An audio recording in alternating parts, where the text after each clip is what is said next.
this high, and then it was just like, oh my gosh, it was like unreal.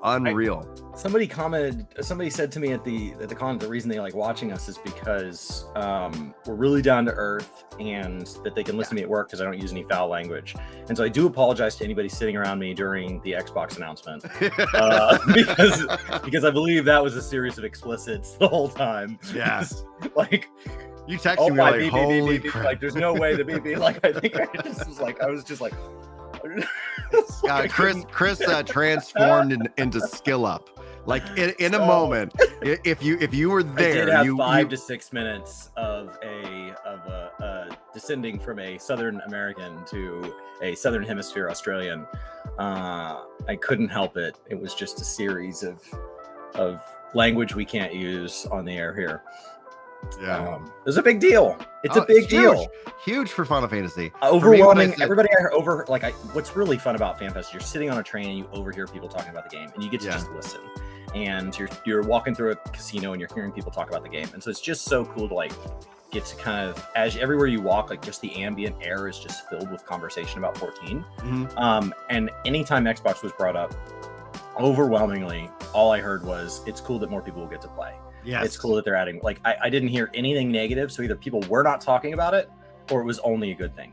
So there are going to be the like 1% of people that are mad, but like the PC spec went up and they're still supporting PS4. Right. Consoles are not the limiter of this game. And this game is also not coming to the Xbox One. It is Series S and X forward, which I would say, from especially also your spreadsheet, mentally prepare that 8.0 probably will drop the PS4.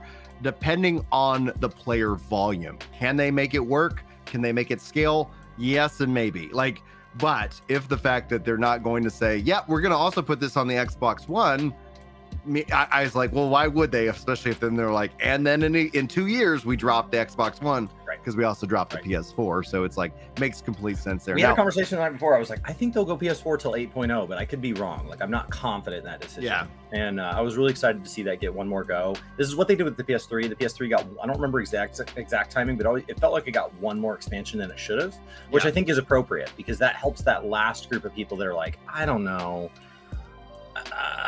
They're available, but I wouldn't buy a console just for this one game. And it starts to let them kind of maybe run that console a little closer to its natural lifespan because consoles don't last forever. Right. And so I think at that point, maybe there's 2 or 3 games that they want to play. And so I think we lose less players that way instead of putting them in this, like, do you really like 14? Because if you don't, you better quit.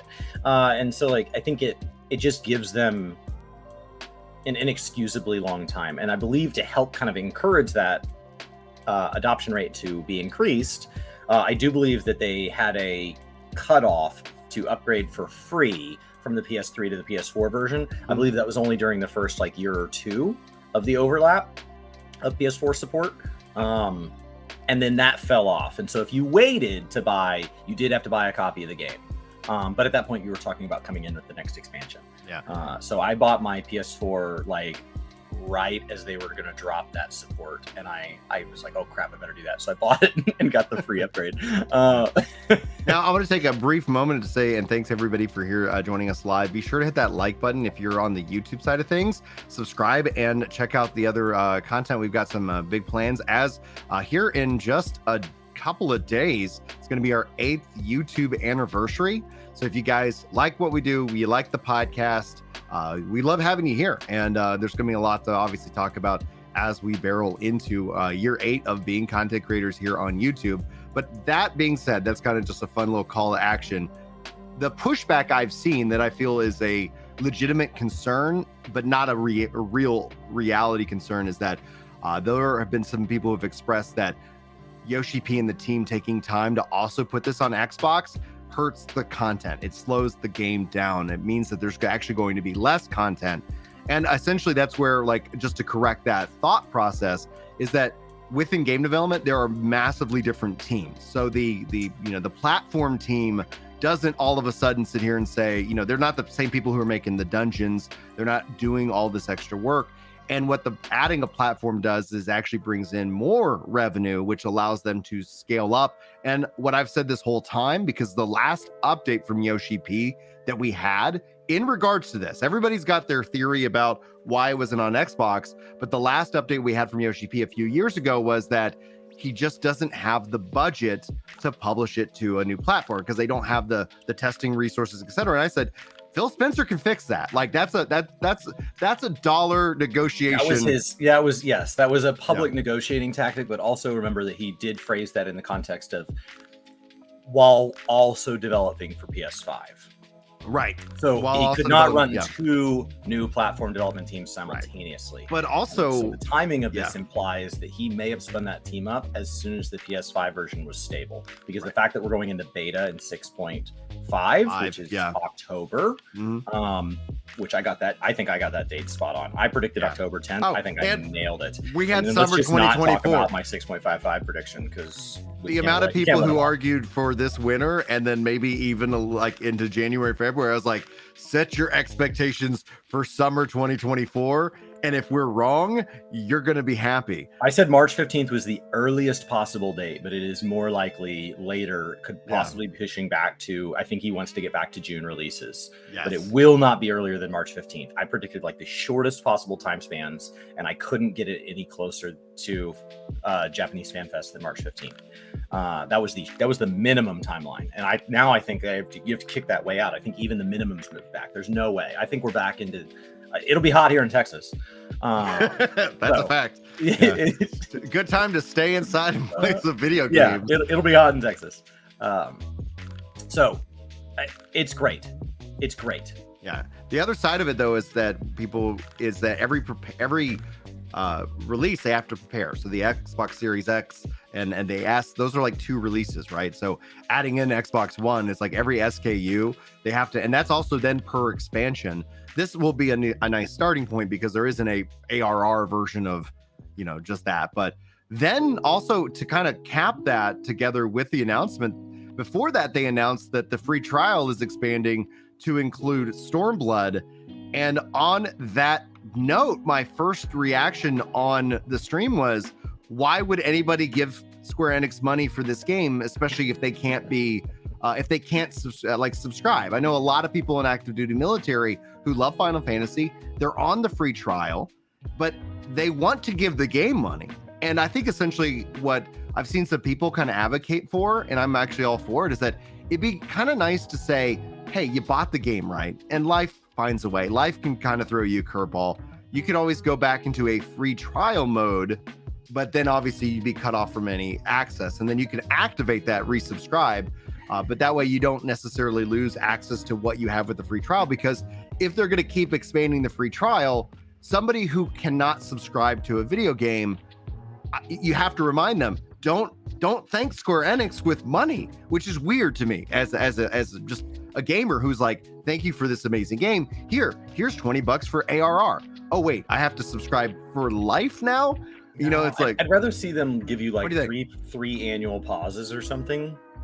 And so you can pause your subscription a couple times a year. That way, if it is something like active duty military, you're covered. If it's something like a hospitalization, you can always pause your subscription, but you can lose access and limit it so that people aren't just turning it on. Like I turn it on when I play Saturday morning, and I turn it off Sunday night, and I turn it on But the idea that it is meant for like a life event, I think is more logical, because my concern with being able to flip into a free trial mode is that it is ripe for abuse for bots. Like the one advantage of bot accounts is that they're paying a subscription. Like that's the only advantage. So like, let's not take away the one thing that they're contributing to the community. They're doing all sorts of harm. Yeah, that's true. That's true. Absolutely. Let's at least collect $15 from each of them. It's like, I know that's not perfect, but I think that's good. Seeing them announce PC specs increase, but still PS4 support, I think that is a reminder. This game is not held back by consoles. I said that earlier. And we'll see the Mac. They didn't have the Mac specs ready to go because they just have to translate it into Mac land. But it's good to see them continuing to support that as well. Yeah. If they had to add a platform after Xbox, what do you think it would be? My next campaign is for GeForce Now. Bring this game to GeForce Now as just an option for people to open up and start playing the game. I think we've started to see them finally start to support with Octopath Traveler 1 and 2. So Square Enix games, those are like the first like Montreal, right? Like there was some Montreal Square Enix stuff that was on GeForce Now. That's all been, shifted around. But Octopath Traveler 1 and 2 makes me hope that it's like, yeah, bring Final Fantasy 14 to this. This would be great. And honestly, that was going to always be the solution, because you can run GeForce Now on an Xbox. So it's like, well, yeah, guys, worst case scenario, you get to have a really good experience, a cloud gaming experience. But yeah, I think them starting to support cloud streaming services as a part of the game would be, I think, a real win. Same thing for Final Fantasy 11 too. I'm just going to go all in and say it would be great if more people had access to that. They don't even need to make a native client for these consoles, especially as cloud streaming becomes more and more prevalent across gaming and with different options for people as internet improves. But that's the next platform that I could see them supporting, because and then it could technically run on Switch. It could all of a run sudden, on netbook. Yeah. You could buy a $300 laptop and play Final Fantasy 14. Right. That's Absolutely. the advantage of GeForce Now, is that my brother runs on like a 15-year-old computer that he bought in college. And when that thing dies, he's going to replace it with a dirt cheap computer, because he only uses it for GeForce Now, because his components won't support anything else. And so he is never going to buy another gaming PC. He's like, I just don't spend enough time. Him and his wife do couch co-op on the Xbox. Yeah. So he bought Diablo 4 on the Xbox because the couch co-op for it's amazing. And so like, it's just not a priority.